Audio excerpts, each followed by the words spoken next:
Hi, welcome to Arts at a Distance. My name is Miss Noelle. I am the Arts Education Consultant with Merced County Office of Ed.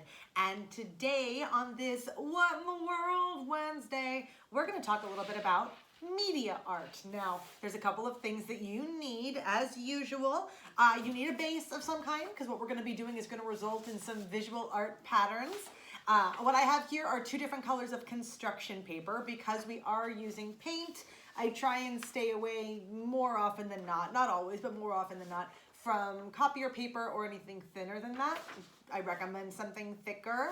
And because we're using different colors of paint, we can actually always pick a medium paint that is different than the color of our base. So you're likely not going to see me using the yellow on the yellow or the orange on the orange, but we can mix and match those to create something that looks cool. I also, just in case we decide to use it, I do have some markers here. Pencils would work as well. This will be more for putting out our pattern, like drawing out our pattern on our chosen medium, which right now is a toilet paper tube. Now, I know you probably have things like this around the house. If you don't have a small one, feel free to grab something like the roll that was inside a paper towel roll or something like that. But you need a round piece of cardboard that is somehow there and available. Actually, I don't think it has to be cardboard. It could be a round piece of wood. It can be a round glass tube or plastic, as long as you are safely using it and nobody needs it at the moment. Because what we're going to be doing is taking something like this. This is our stale cereal that we used a couple of weeks ago, right? That we've been using as an art medium. I have a bunch of Cheerios here, as well as our duct tape. And we are going to be creating a pattern on this toilet paper tube and then using that as a stamp to roll across our paper, okay? So this is going to be really fun. While you gather those, I'm going to start gently creating my pattern on here. I'm going to find the end of this and start pulling off some tape. You definitely could use a different kind of adhesive for this. You could use glue. You could use something much stronger like hot glue if you feel comfortable doing that, or if you have a grown-up who's there to help you. I really like to work with duct tape because by and large, I find it is something that is very easy to find around the house. If it's not duct tape, there is generally another kind of sticky adhesive tape substance around. I'm giving myself some chunks of it that I'm going to just put right here so I have easy access to it, just like this. So there's a question that I get a lot while I'm ripping these pieces off. I get a question quite often about why I choose to make some things media art and other things visual art.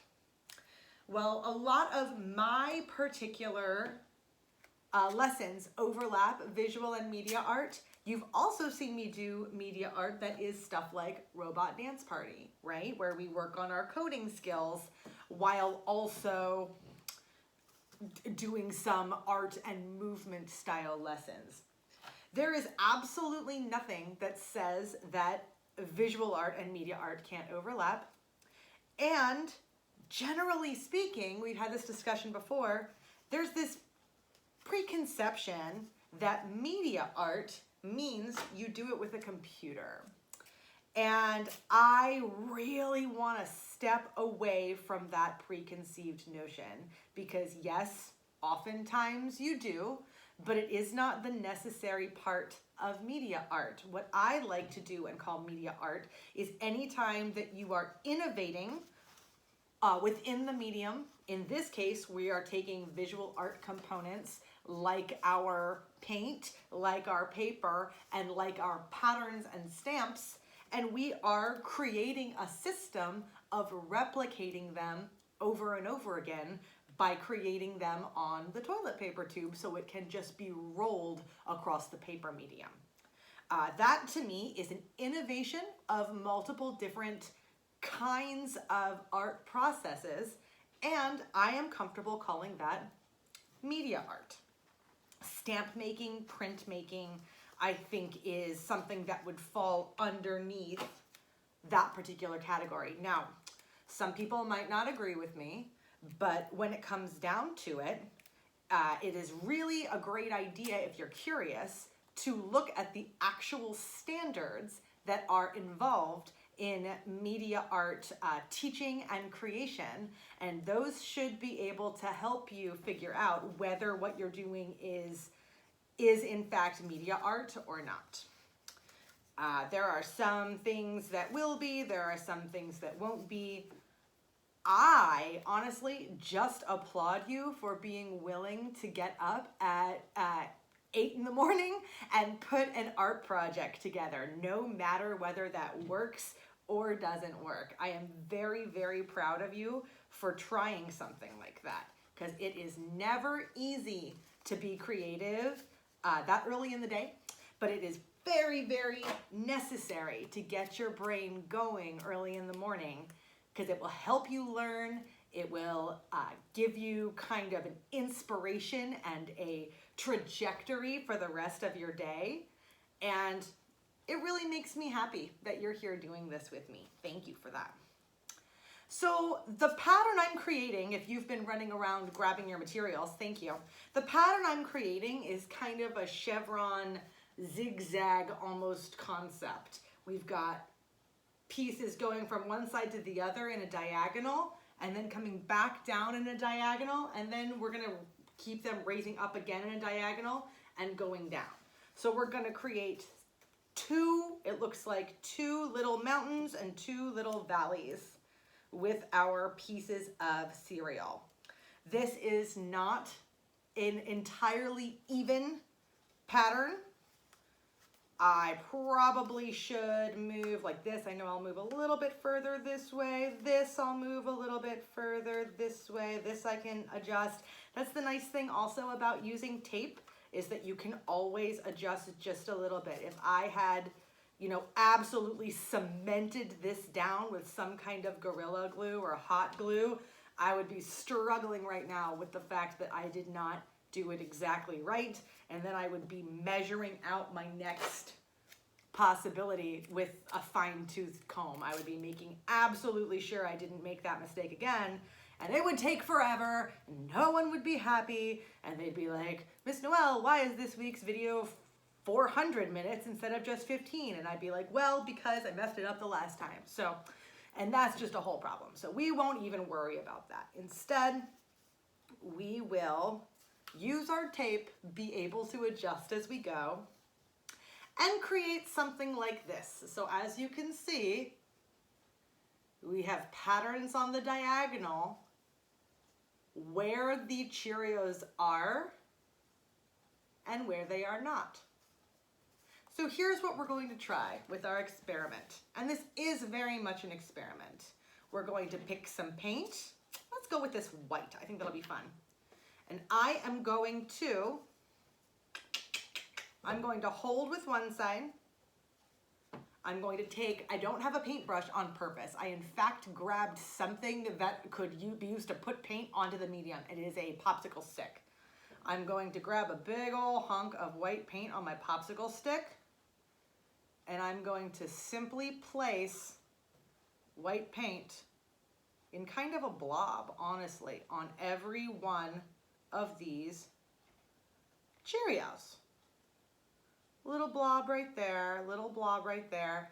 Now, part of the point of this is that if it does get on the toilet paper tube itself, that should not actually be that big of a problem, because the tube should never come in contact with the paper. It shouldn't at all, because the Cheerios are stopping it.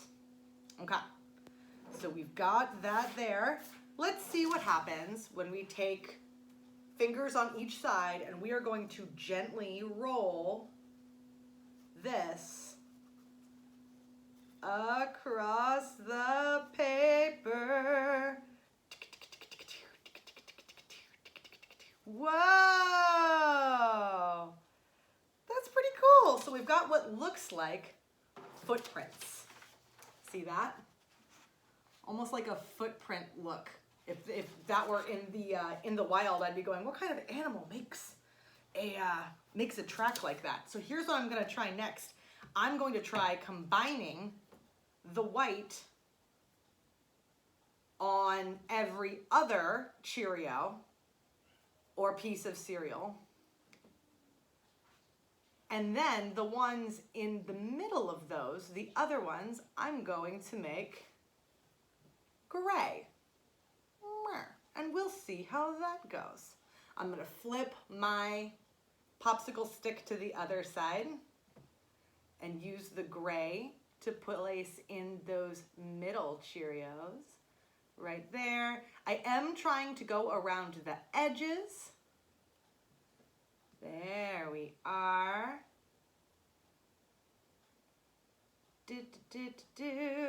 Should be one more. There we go. Boom, boom. Very nice. Okay, now I'm gonna move to a different color so we can try this again. I'm once again gonna go from corner to corner because I like the way that that looks. Let's see how this works, shall we? I'm trying to maintain a nice even hand, but this gives me a better sense of where the actual Cheerios are falling and what colors are going where. I'm going nice and slow to see what kind of pattern emerges. Look how interesting. So you can see that in the center we have gray, and on the outsides we have white. Now, this is not a particularly even pattern, and that's okay. We're gonna do one more kind of pattern philosophy on top of this. Yes, it is a pattern philosophy. Everything's a philosophy in Miss Noelle's book. And that is, we are going to take something with a small surface, get it wet with paint, widen it, and then use it as a stamp. Are you ready? We have here a strip of construction paper, could just as easily be white computer paper, and we're gonna fold it a couple of times. Personally, I'm gonna fold it 3 times and crease it nice and big. Nice, thick crease, so that way it is very, very, very clear where the lines are. And then, without unfolding it, small surface area, I'm gonna take one of these sides and I'm going to dip it, bloop, into my paint. Get it wet with paint on that one side. I'm actually gonna do it a couple of times so I can make sure it's really, really saturated, because after that, I don't want it to drip, but I do want it to be saturated. After that, on this piece of paper, I'm actually going to unfold this, and then making sure to leave the creases so that there are still bends wherever the creases are. I see you trying to drip. Don't you do it. Don't you do it. Here we go. Look at that. We were able to avoid the drip. Making sure to keep the creases, just so that there's still a bend there for an interesting shape. We are going to drop it, bam, onto the paper, give it a little press, and bring it up. Do it again, drop it onto the paper, give it a little press, and bring it up. One more time, drop it onto the paper, give it a little press, and bring it up. Let's try one more. Drop it onto the paper, give it a little press, and bring it up. Now, what's interesting about that is, again, we've got the only thing that is guaranteed in these shapes is that they are one single line and that they have 1, 2, 3, 4, 5, 6, 7 creases along them. The shapes themselves are different, but the components are exactly the same. See that? So what we've done here is we've created, of our own accord, 2 different kinds of stamps. A rolling stamp, utilizing tape, leftover back of the cabinet cereal, and a toilet paper roll, as well as just a strip of construction paper that we dipped in paint, then unfolded and used as a basic stamp. At no point in time did we use a paintbrush during this painting project. And as far as I'm concerned, that's pretty cool. Thank you for joining me today for What in the World Wednesday. This has been Media Art with Miss Noelle. For MCOE Arts at a Distance, there's a couple of things we ask from you. Are you ready? Stay safe. Be happy. Make art. Bye.